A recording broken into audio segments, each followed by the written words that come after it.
ஹாய்ங்க. இப்போ நம்ம என் மடியில் இருக்க இவங்களை பார்த்த உடனே நீங்கள் நினைப்பீங்க சிவன் பார்வதி அப்படின்னு நினைப்பீங்க.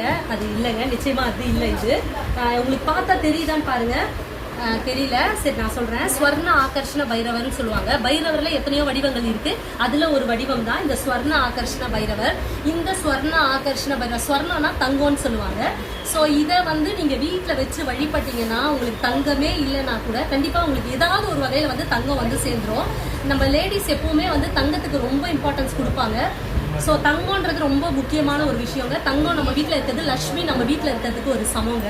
ஸோ இந்த ஸ்வர்ண ஆகர்ஷண பைரவரை நீங்கள் வச்சு வழிபட்டீங்கன்னா நிச்சயமாக உங்களுக்கு ஸ்வர்ணம் சேரும்.